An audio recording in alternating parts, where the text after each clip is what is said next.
Hello sa inyong lahat! Narito na naman si Mami Essie para mag-share na naman sa inyo ng isang recipe. Ito pong ating lulutuin ngayon ay bihirang-bihira lang po natin lutuin kahit po sa pang-araw-araw nating pagluluto. Hindi po masyado itong naluluto. Pero mamimiss naman natin minsan.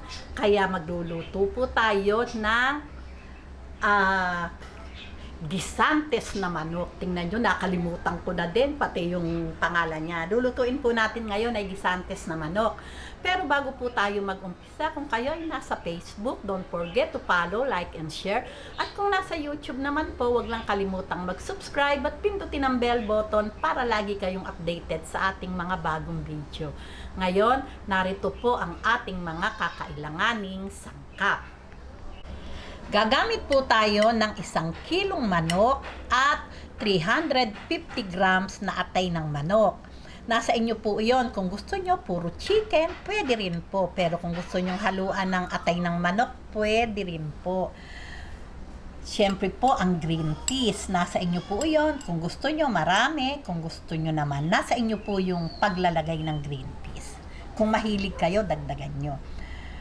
1 patatas, 1 carrots, 2 kamatis, 1 sibuyas na malaki, kahit po anong kulay, pwede. 8 butil na bawang, 1 bell pepper, 1/4 cup na tomato sauce, 2 tablespoon tomato paste, 1/2 cup na soy sauce, 1 tablespoon patis, 1 tablespoon pickles, 2 teaspoon pamintang pino, 1 tablespoon na sugar, optional lang po yan. Pambalansi ng lasa at syempre po itong ating panabaw, water. Okay, umpisahan na po natin ang pagluluto o pagmamarinate ko muna ng ating chicken.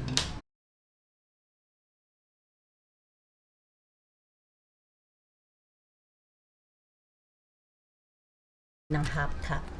Okay, ayan, ito po ay 1/2 cup. Nilagay ko po yung kalahati ng 1/2 cup sa pagmamarinate. Ito po, lagay po muna natin 1 teaspoon.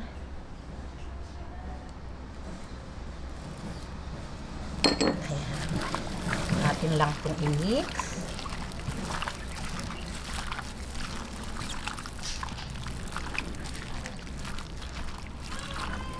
Okay, i-marinate lang po natin to ng 15 minutes.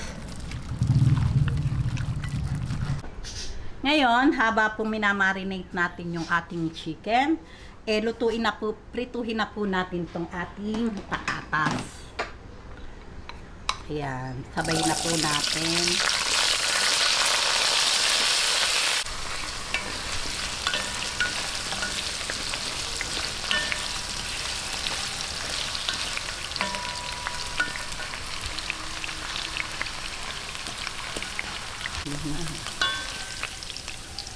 Ayan, hanguin na po natin.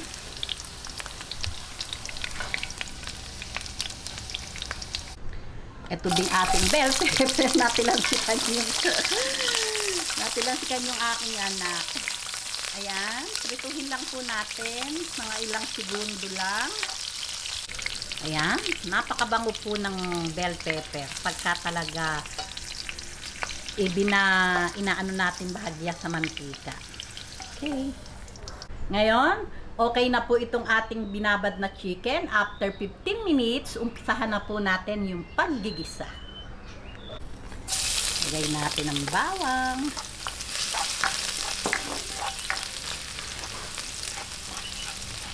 Sibuyas. Masarap po maraming sibuyas.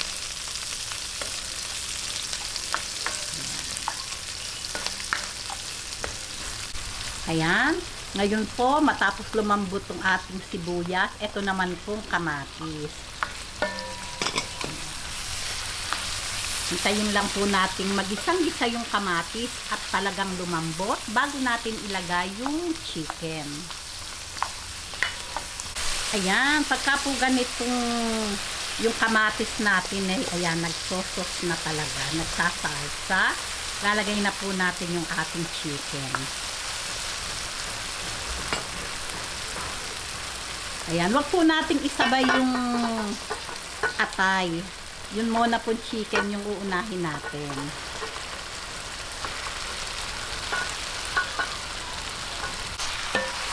Ayan, unahin po muna natin itong chicken. Lagay po natin itong patis. Ayan, 1 tablespoon patis. Ito pong pickles.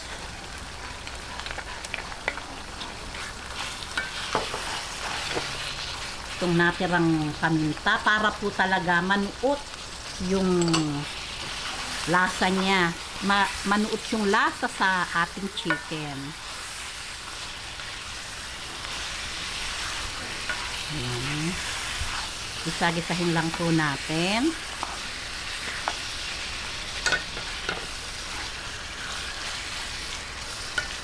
Lagay po natin itong natirang soy sauce.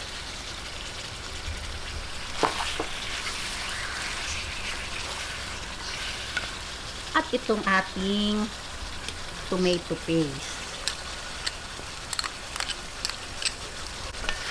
Ayan, haluin po ulit natin.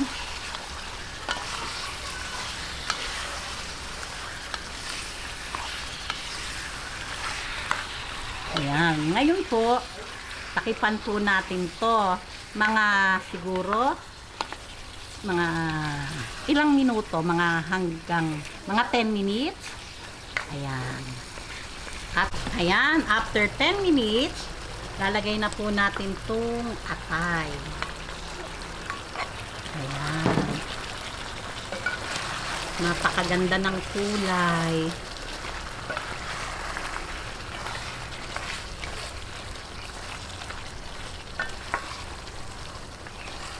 Ayan, medyo lang po gisahin natin ng bahagya yung atay ng manok bago natin sabawan ng pampalambot. Okay, ngayon balikan po natin to after 10 minutes hanggang sa makita nating lumabas yung sariling katas ng ating manok bago po natin ilagay yung atay. Okay.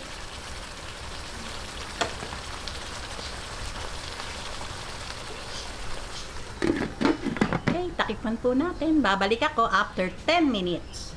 Ayan, okay na po ito. Medyo nagisa na po yung atay. Sabawan po natin ng konti lang po. Mga siguro, mga 1 cup. Ayan.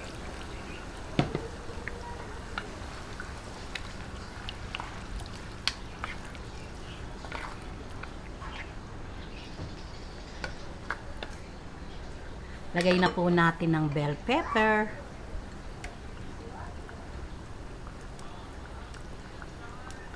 Ayan, itong ating patatas.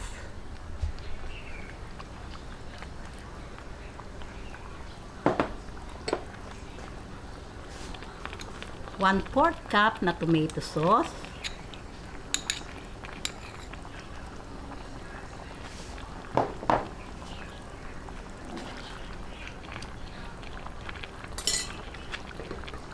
Sugar. Konti lang po, pambalansi lang po ng lasa.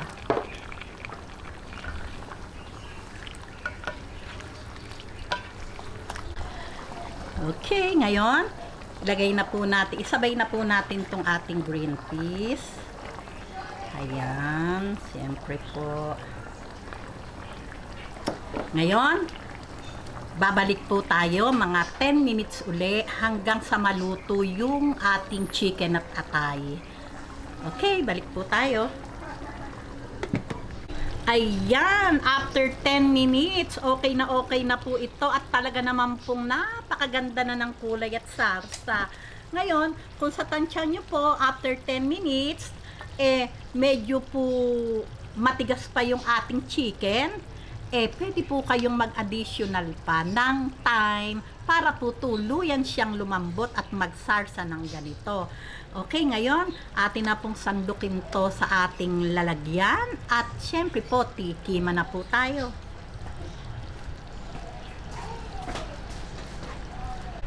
Ngayon, atin na pong sandukin. Ayan, at ready na po ito para sa ating pananghalian.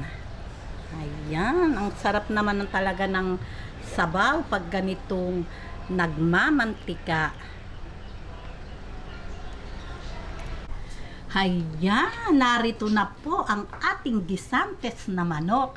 O di po ba, minsan manimiss nyo din po itong hindi natin palaging niluluto. O, paano po? Tikiman na po tayo. Ngayon, tikiman na po tayo.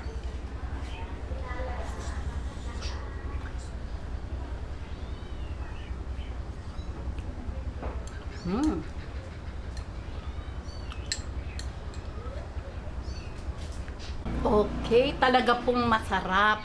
Pag po nagluto kayo, mas masarap po, mas maraming gisantes o green peas.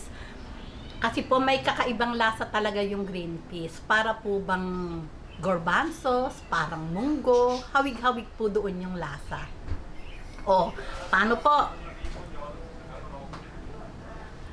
Kung nagustuhan nyo ang video na to, wag lang kalimutang mag-likes and don't forget to share and subscribe. Babuus!